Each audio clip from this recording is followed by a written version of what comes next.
Hey guys, how you doing? Hope you're doing okay. Gonna read through the full article here. There's a link in the description. First off, trigger warning. This does involve quite a bit of details in regards to the horrific injuries suffered by the victims, plural elderly victims, at the hands of the scumbags that we'll read about. And there are pictures. There are pictures which show the injuries sustained by one of the fallen victims. So a full trigger warning. But we're going to read through the majority of the details here. Again, there's a link in the description. Traveller Brothers, and I'm just going to say this just in case not everyone knows what the term traveller refers to.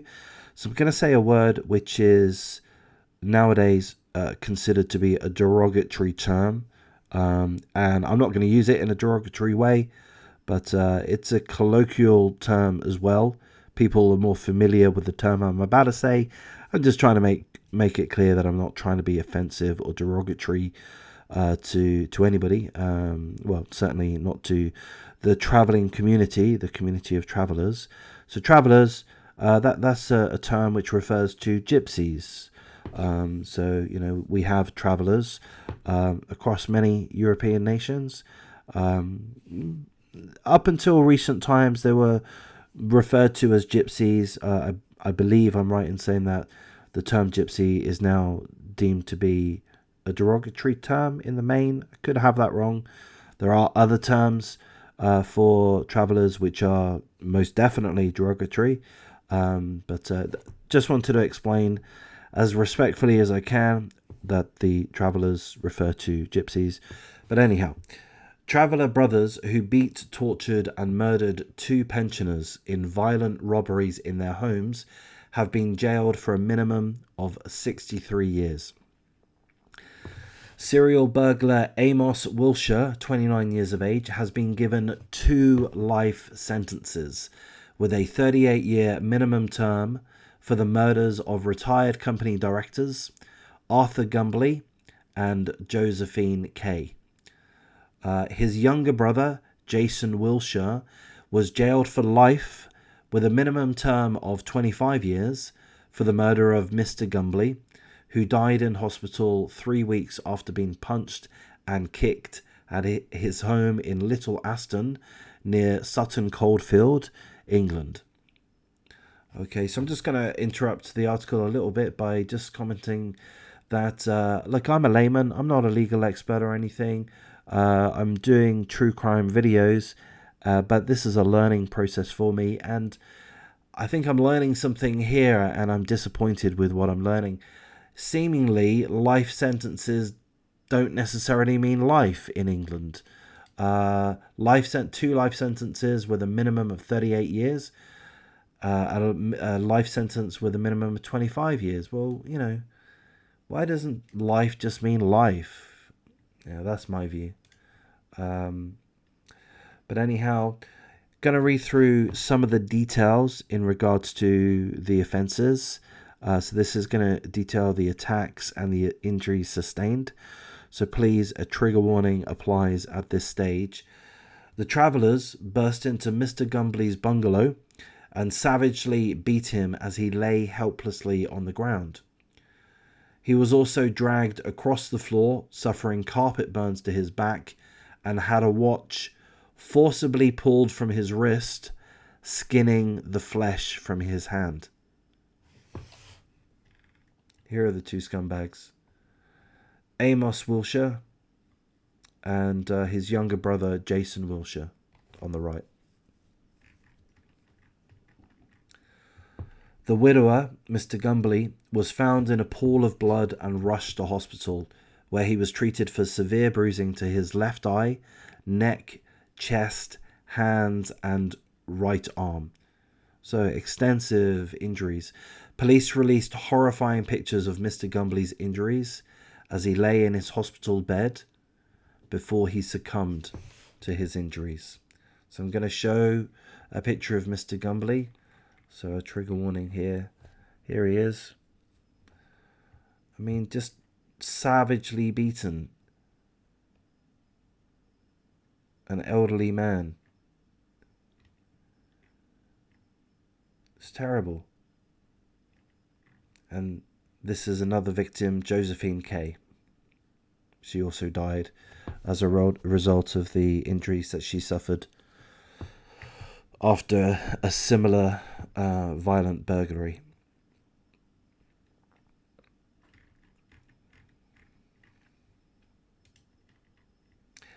Amos Wilshire, this one, the elder brother, Amos Wilshire acted alone when he viciously attacked Mrs. K at her home in Stoke-on-Trent in February 2020. He posed as a gas firm worker to remove a padlock from a gate before attacking her and stealing her safe contents, which contained £20,000. Mrs. K, who was just 4 foot 8 inches, was thrown to the ground, threatened with a screwdriver. She suffered a broken leg and significant bruising. She later died of her injuries in hospital 3 weeks later on March the 17th. So I'm just going to say at this point, full condolences to the victims' families. There are 3 victims outlined here. Mr. Gumbley, Mrs. K, and there is a third that we'll read onto in here. The siblings were also found guilty of wounding with intent and conspiracy to rob after a third pensioner, Dennis Taylor, 82 years of age, was attacked at his home in November 2017, 4 days after the raid on Mr. Gumbley's home. So, as far as I understand, hopefully I have this correct, as far as I understand, Dennis Taylor did not die. He was wounded, but he didn't succumb to his injuries as Mr. Gumbley and Mrs. K did. And there is Arthur Gumbley with his wife. Josephine K's house. So a nice bungalow, you know, a kind of a typical home, a nice home, where an elderly person would live, just the 1 floor. Ransacked. Oh, this is Mr. Gumbley's house. So apparently DNA was found on the drawer, which helped with the conviction.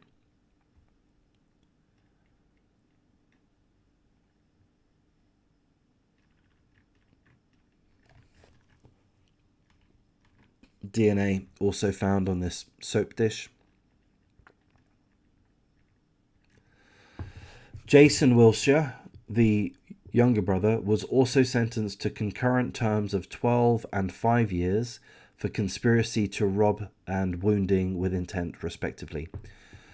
Passing sentence at Coventry Crown Court, Mr. Justice Henshaw said that the elder brother, Amos Wilshire, was responsible for a planned series of robberies targeting elderly and vulnerable victims in 2017 and 2020. The murder of 88-year-old Mrs. K in Stoke-on-Trent had involved the use of cruel violence inflicted on a slight and vulnerable pensioner, the judge said. So I'm going to wrap things up at this point. That's the situation there. I'm glad that they have been found guilty. I'm glad that they have life sentences. Again, full condolences to the family of all of the victims concerned. Seemingly, this was organized crime. There was a whole team of, seemingly, from what this article says, I've not read out every last word, but it does mention the fact that there is organized crime within, I'm going to say it, within this community. Certainly within, you know, these guys' aspect of that community, the traveling community. I don't wish to blame the whole community of travelers. That's not what I'm doing. But I am saying that seemingly there were elements within it that were organized crime, attacking vulnerable elderly people in England. So I'm glad that they've got life sentences, but I do hope that life means life. They've killed 2 elderly people. They've severely wounded a third, And what about the crimes that we're not aware of? So I do hope life means life. I'm going to wrap things up here. If this is the kind of content that you like, do like, comment, subscribe. Show me a bit of encouragement, and I'll thank you for your time.